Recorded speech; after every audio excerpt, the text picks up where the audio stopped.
剧不剧透？可能会哦。课不课语？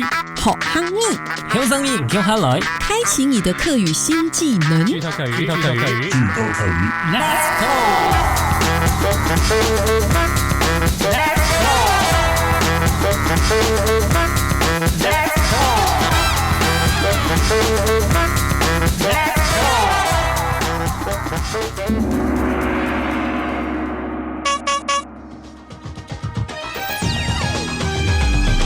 好的，各位听众朋友们，今天听到这个音乐，大家有没有觉得有什么特别的感觉吗？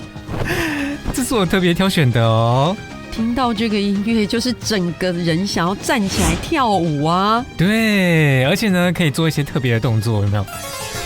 你是说脖子跟手吗？对，那手一定要有点曲折。是。不过啊，听到这个音乐，大家一定知道是印度音乐，对吧？那说到印度，大家会想到什么呢？美味的咖喱，对不对？ 那除了美味的咖喱，大家会想到什么呢？像是美丽的泰姬玛哈陵，还是历史悠久的恒河，还是宝莱坞，噔噔噔噔噔噔，或是世界上人口最多的古文明大国呢？根据资料2023年有14.38亿耶，哇，真的很多人呢，超多人的耶。好，以上这些呢，都是大家说到印度就会联想到的关键词没错没错。但是我们是剧透客语嘛，对吧？所以当然是要跟大家来分享印度电影以及印度影视产业有趣的小知识。先来说一下在台湾上映的我们比较熟悉的都是好莱坞电影嘛。对。那大家呢也应该跟我一样，感觉好像好莱坞电影的产量是非常的高，但事实上印度电影的产量是世界第一高哦！哇，平均一天可以产出3到4部电影。大家真的是想不到大家可以一起来算一下这样子一年下来会有几部呢？这个计算机算一算呢，超过1500部哦。根据统计呢，2024年印度电影的产量远远超过好莱坞哦。那为什么印度电影产量这么高呢？这就要说到印度人最热爱的2件事。那先说第二件事情。第二件事情是板球那第一件事情呢？第一当然就是电影了看电影呢可以说是印度的全民休闲活动。对，那刚刚有说到很多人都会看好莱坞电影，对不对？印度电影呢也有一个赫赫有名100年历史的影视基地，就是宝莱坞 Bollywood。对，跟好莱坞只差一个字。对，那是因为呢以前的人把好莱坞 Hollywood OK 的第一个字母 H 对换成了印度最大的电影基地孟买的旧名叫做 Bombay。 对，所以取它开头的第一个字母 B， 所以呢就出现了这个名字就是宝莱坞 Bollywood。没错，就这样沿用到现在。这个字呢也变成印度电影广义的代名词。是的。不过一天可以产这个3、4部电影的印度可不是只单靠一个宝莱坞就可以撑起这么大量的电影作品哦。对，他们的影视产业会依照语言和地理位置的不同，分成几个主要的大型影视基地，而且他们都叫莱坞。通常叫什么莱坞什么莱坞对，一定就是宝莱坞的兄弟姐妹产业啦。是还是我们是不是也可以来个什么克莱坞啊？你是说客家人的好莱坞吗？错，哈莱坞啊。就是克莱坞叫哈莱坞好像也不错很赞我觉得可以好啦，回到正题接下来我们就要来好好分享一下印度的4大莱坞有哪些莱坞呢？那就从大家比较少听过的开始吧。好的，第4名莫莱坞。好，这是位于印度南部的克拉拉邦，主要制作马拉雅拉母语电影。怎样？对不起，你再念一次。他说什么语？马拉雅拉母语电影。哇，光这语言名字听起来就好饶舌哦。真的好，虽然产量比较少，但品质相当的优秀。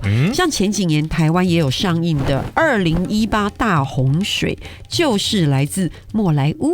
哦，好的，那第3名是什么莱乌呢？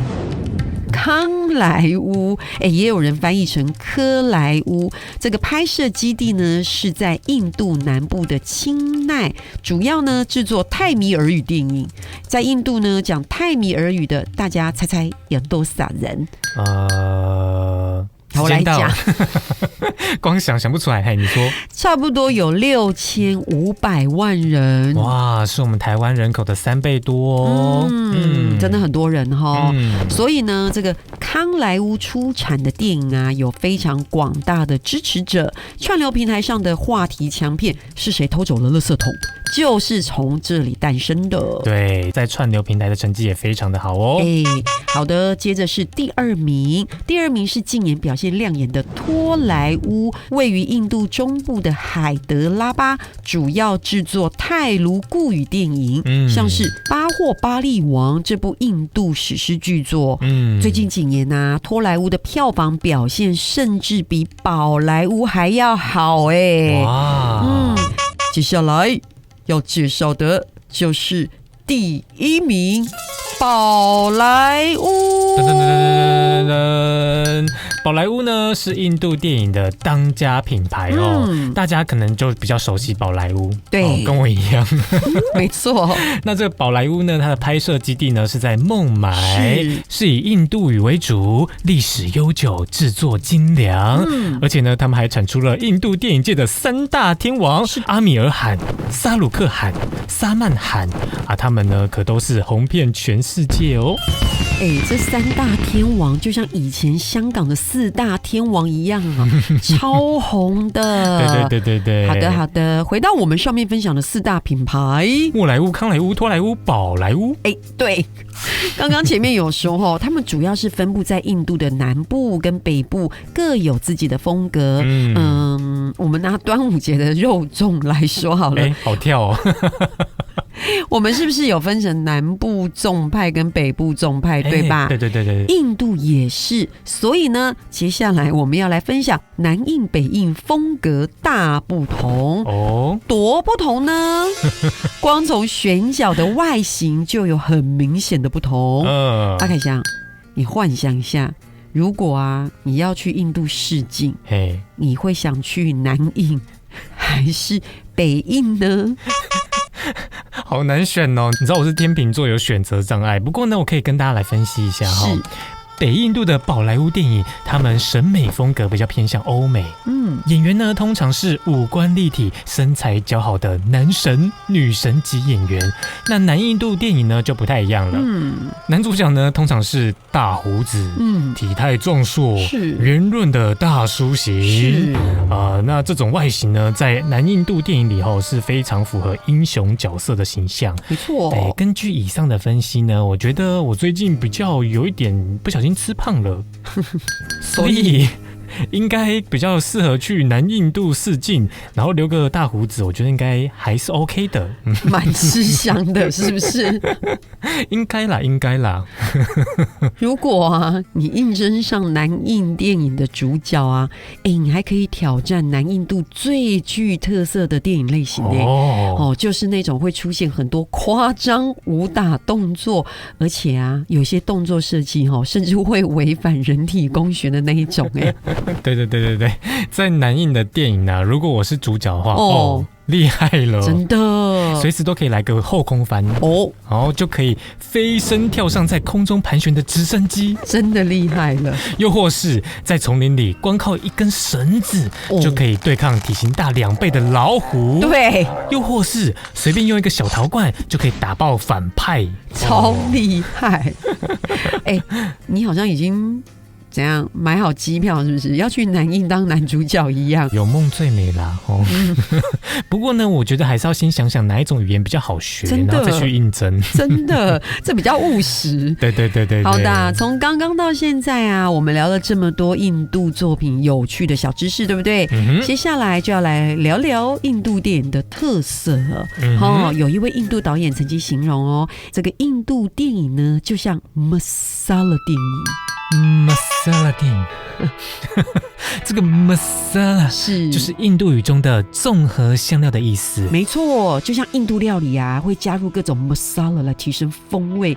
那印度电影也是把各种受欢迎的元素、经典桥段混搭在一起，而这些呢，就像是迷人的香料一样，让电影啊更有趣，也更能迎合广大观众的口味。猛招！所以印度电影呢，就是 masala 电影。哇，听完觉得有点饿，想吃咖喱了。怎么办？我也有点饿，突然好想吃咖喱哦。好啦，那到底印度电影有什么样必备特色的 masala 呢？我们整理了3大特色要来跟大家分享哦。首先，第一个特色，不可或缺的 masala。片长平均超过2小时，真的超长对啊，像是我很喜欢的那个三格傻瓜，它的片长呢就是164分钟，真的很长。我在电影院看的时候啊，虽然觉得很好看，但心里有一直想，到底还要演多久？不要这样子，真的很好看。好啦，所以再长都愿意 ，OK， 都值得看一下哈。是，好，还有这个全球票房最高的印度电影《我和我的冠军女儿》，片长呢长达160分钟。对，好，另外，印度影史票房最高的电影《巴霍巴利王磅礴终章》，时长呢是171分钟。还有厉害的来了，是。荣获第95届奥斯卡最佳原创歌曲的电影《双雄起义》，是它的长度是182分钟，好长哦，厉害了吧？你那些啊都不够看哦。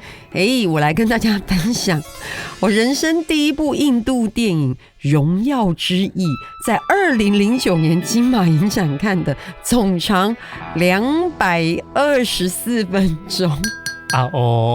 就是这么长。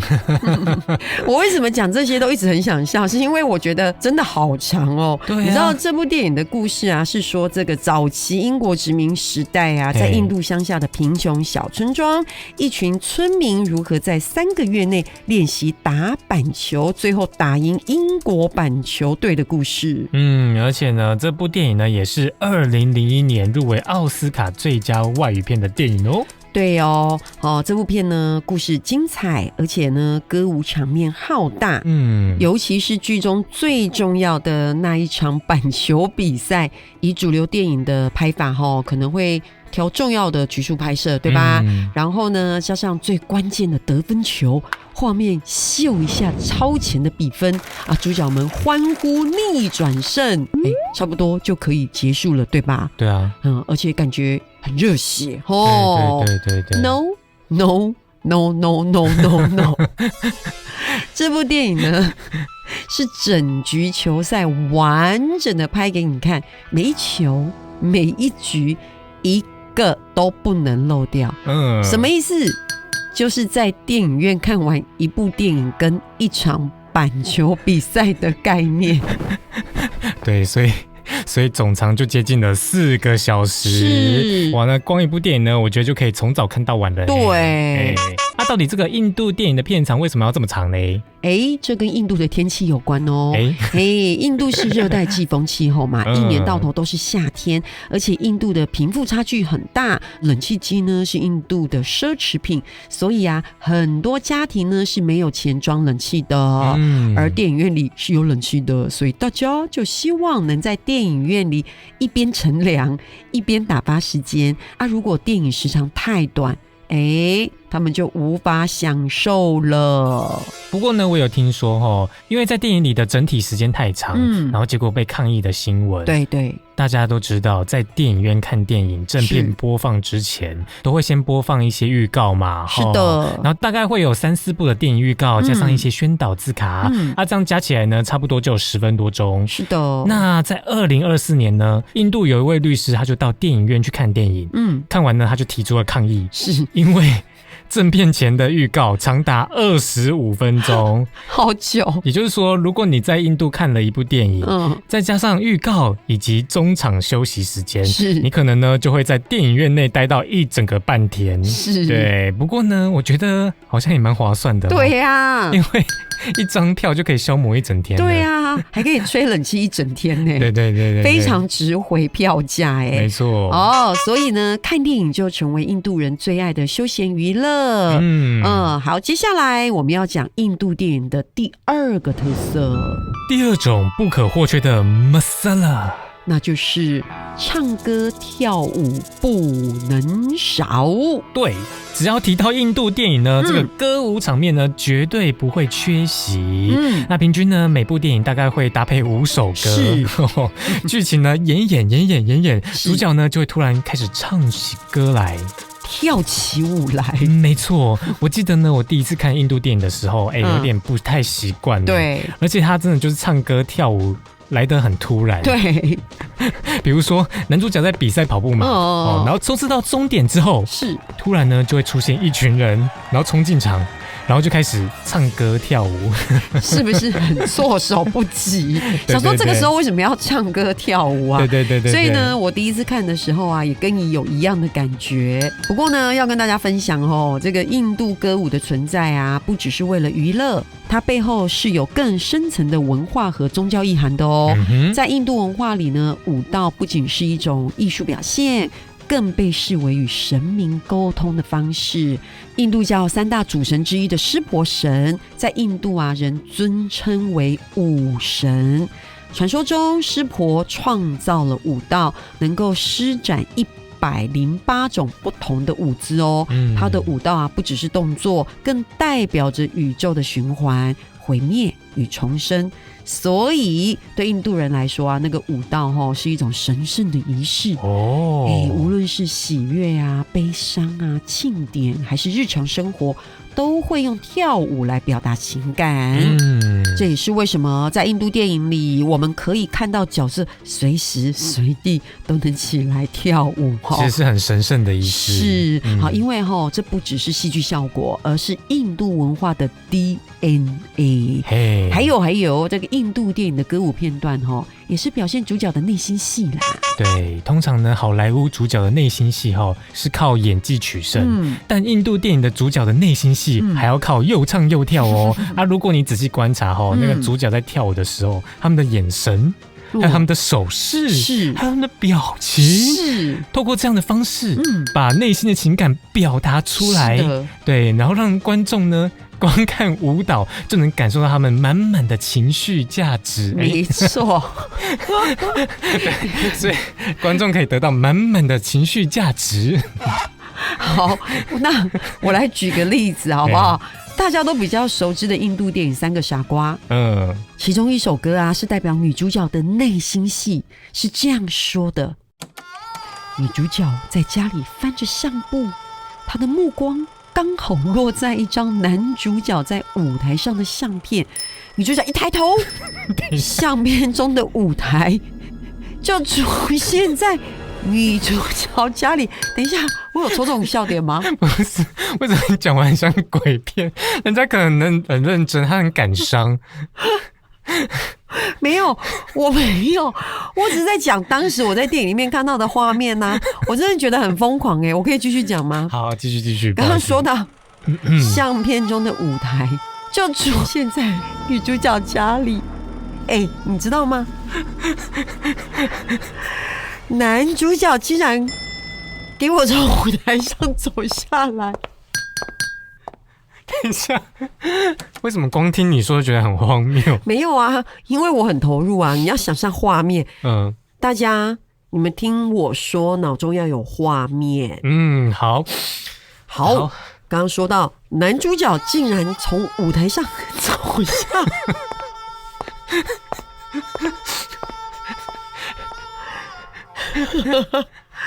开始跟女主角对唱。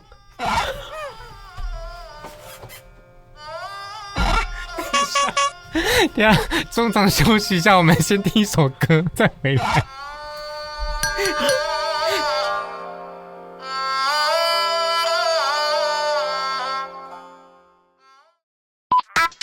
剧不剧透，可能会哦。课不课语，好康密，听声音听下来，开启你的客语新技能。剧透课语，剧透课语，剧透课语 ，Let's go。Let's go。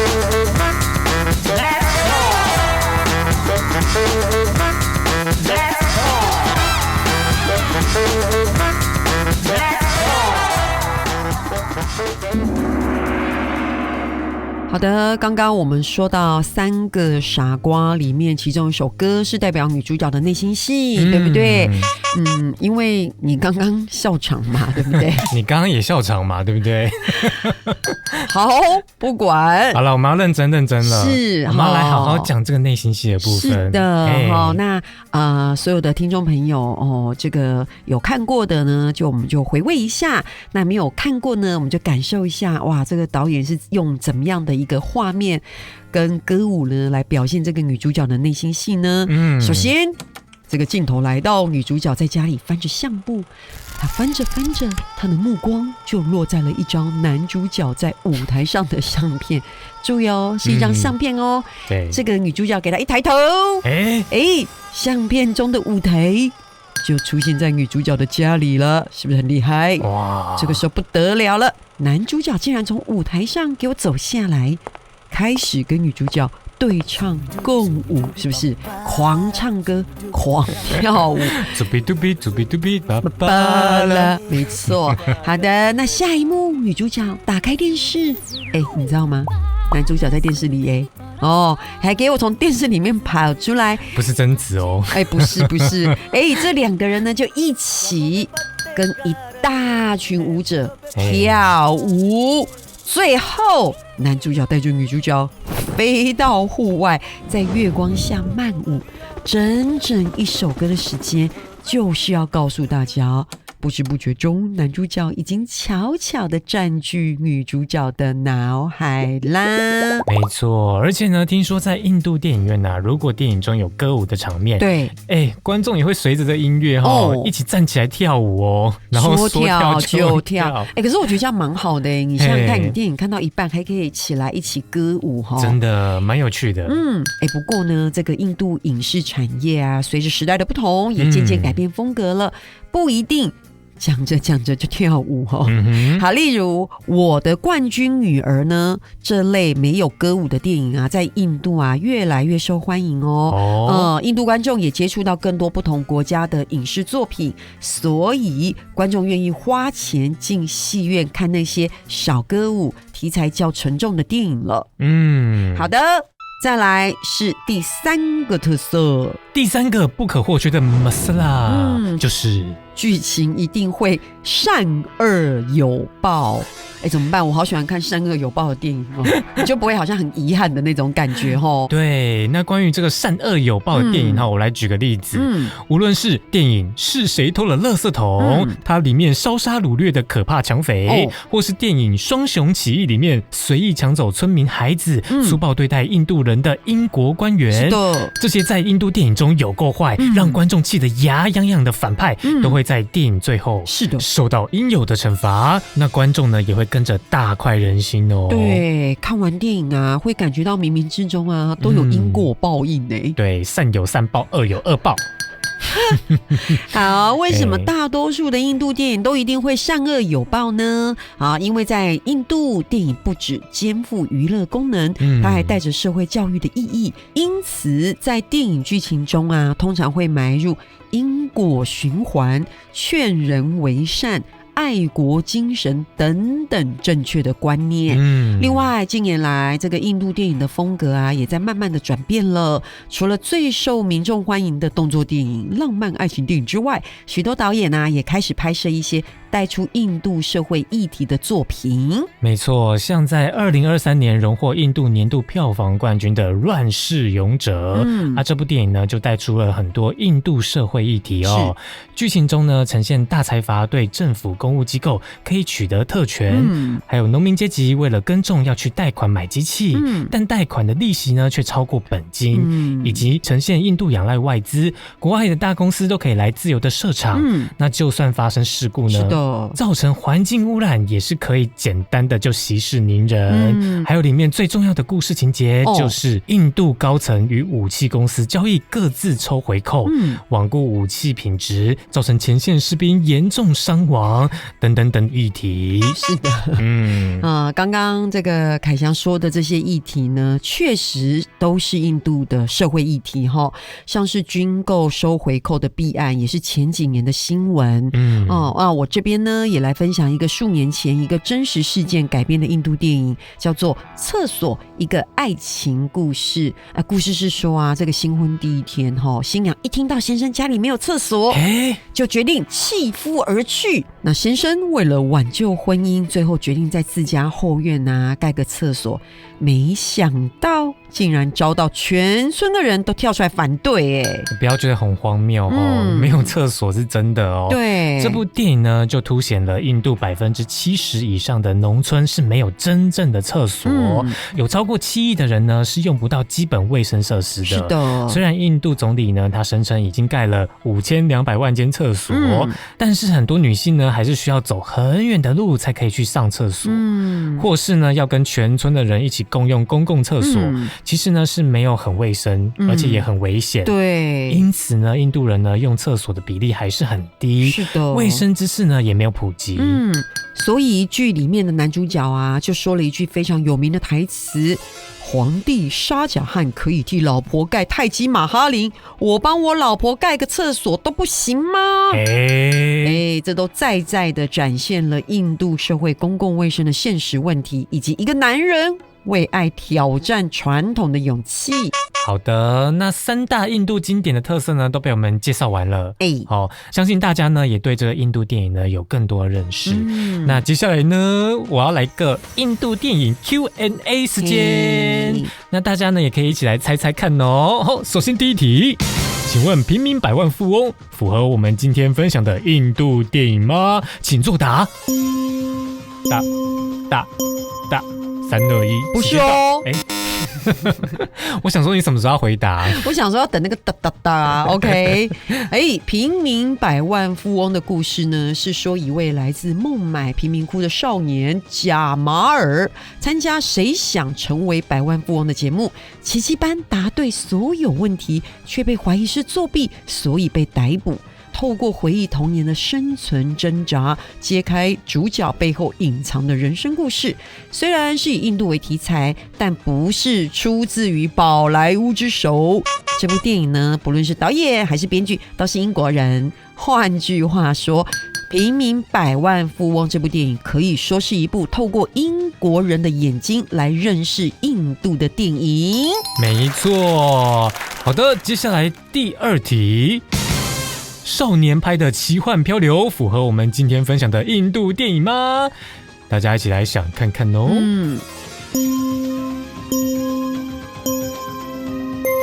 好的，时间到。不是哦，并不是印度人当主角的电影，就是印度电影哦。这部电影的故事是说，一位印度少年拍随着家人与动物园动物乘船移民加拿大，途中遭遇暴风雨，船难后只剩拍和一只孟加拉虎幸存于救生艇上。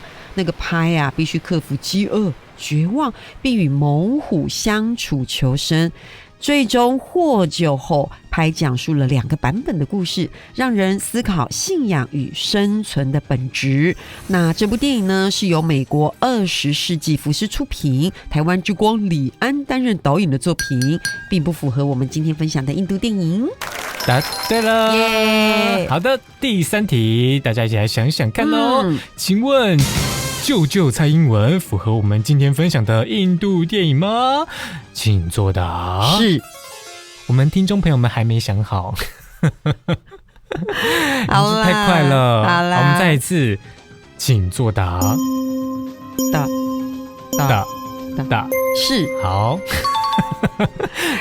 救救蔡英文呢？这是一部由宝莱坞制作的印度电影，继《三个傻瓜》后又一部在全球大受欢迎的励志喜剧。故事是说，一位家庭主妇莎夏因为英文不佳而被丈夫和女儿嘲笑，最后秘密报名英语课程，努力学英文，逐渐找回自信，并获得同学们的尊重与欣赏。符合我们今天说的印度电影。没错，恭喜我们所有的挑战者都过关了哦。但是呢，我们没有奖品哦，不好意思。没关系，今天学习很多。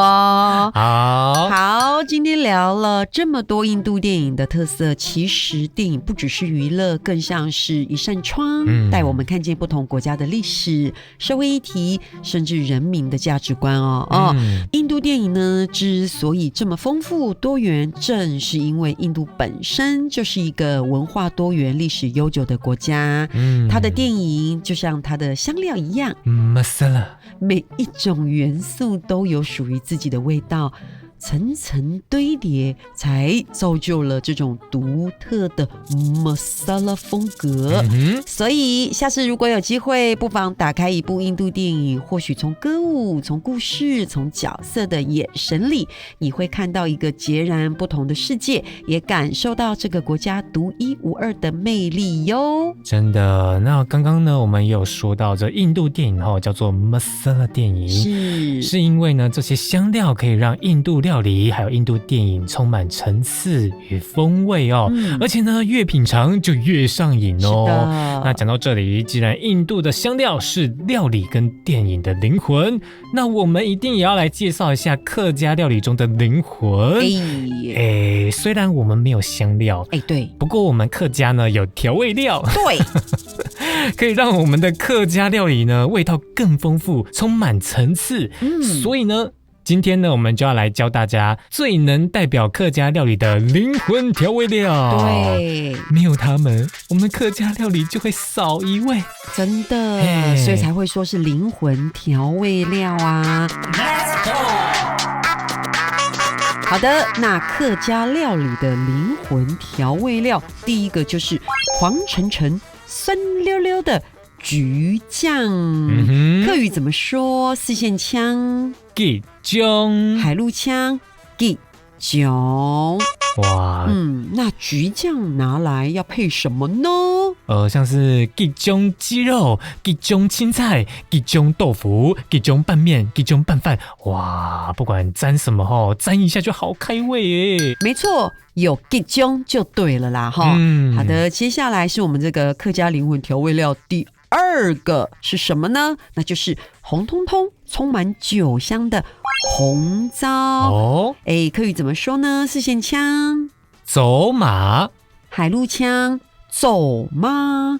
请问一下，这个走马要拿来配什么呢？像是可以走马鸭肉啊，走马猪肉啊，哇，配肉最对味。还有什么？配花也蛮对味的。配花？因为走马看花。可是所以它不能吃。我一听之后，我觉得你这个很好因为很容易就学起来你想想看，大家想说，那个红糟怎么讲？走马看花就是走马。我想今天客语啊，不管大家记住哪一个，这个应该一定会记住，好不好？好的，下一个。接下来呢，这个客家灵魂调味料第三个就是香喷喷、酥脆的客家油葱酥。客语怎么说？四线腔香油，海陆腔香油。那客家油葱酥要拿来做什么呢？客家料理的灵魂，不管是煎、煮、炒、炸，没有客家油葱酥就不是客家菜。所以呢，全部都可以给它加下去。没错。好的，那接下来的这个客家灵魂调味料第四个就是酸甜的酱凤梨。哇，客语怎么说？四线腔凤梨酱，海陆腔凤梨酱。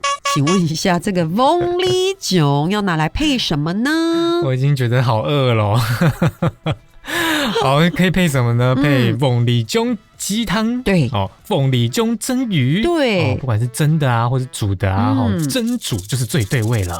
没错。好的，最后第5种灵魂调味料是来自靠海为生的客家庄，鲜味十足的咸海四线腔、鹹蓋、海陸腔、香蓋。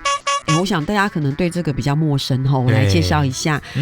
这种独特的酱料呢，是把丁香鱼加盐腌制，那时间放久了，鱼肉会慢慢分解，变成浓稠的酱汁。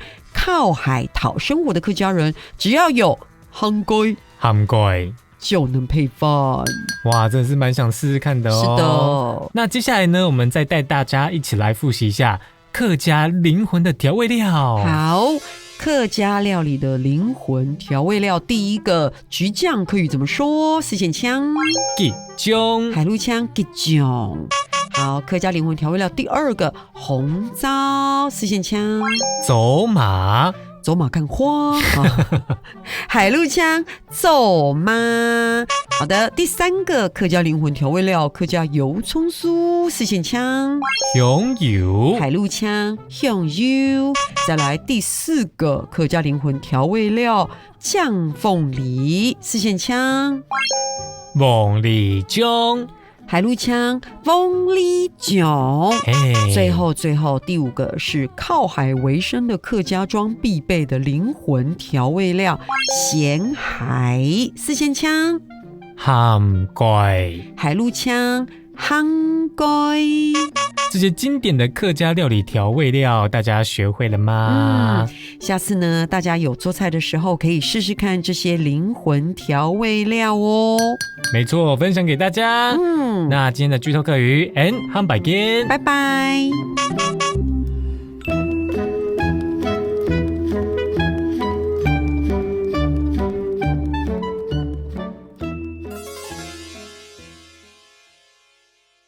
我在查资料的时候啊，我发现台湾引进的这个印度电影都有个特色，像是呢3大天王之一的沙鲁克汗，对，他的电影作品啊，台湾片商呢都会这样子取名哦，沙鲁克汗之终极粉丝，沙鲁克汗之勇闯英伦，沙鲁克汗之爱情诊疗室，沙鲁克汗之爱无敌。